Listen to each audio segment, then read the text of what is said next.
তরুণ সাংবাদিকের অকাল প্রয়াণে শোকস্তব্ধ ত্রিপুরার আগরতলা। এক ভয়ঙ্কর পথ দুর্ঘটনায় প্রাণ হারালেন আগরতলার তরুণ সাংবাদিক সমরেশ রাহা।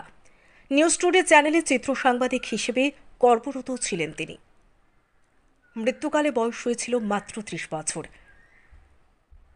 জানা গেছে, মঙ্গলবার রাতে সমরেশ মিলন চক্র এলাকা থেকে বাইকে চেপে বাড়ি ফেরার পথে একটি গাড়ি তার বাইকে অতর্কিতে ধাক্কা দিলে তিনি মাটিতে লুটিয়ে পড়ে গুরুতর আহত হন। পরে তাকে স্থানীয় জনগণ সহ দমকল বাহিনীর প্রচেষ্টায় প্রথমে হাঁপানিয়া মেডিকেল কলেজ এবং পরে আগরতলার আইএলএস হাসপাতালে নিয়ে যাওয়ার পথে তার মৃত্যু হয়। বুধবার মরদেহ ময়না তদন্তের পর পরিবারের হাতে তুলে দেয় পুলিশ। সেখান থেকে সমরেশ রাহার দেহ আনা হয় আগরতলা প্রেস ক্লাবে।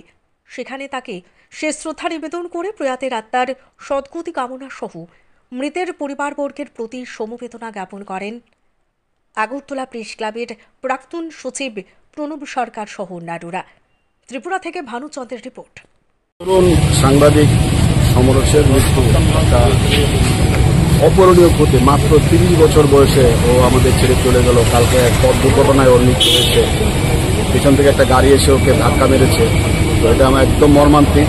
কালকেও প্রেস ক্লাবে ছিল, সারাক্ষণে প্রেস ক্লাবে ও থাকে, খুব ভালো সাংবাদিক।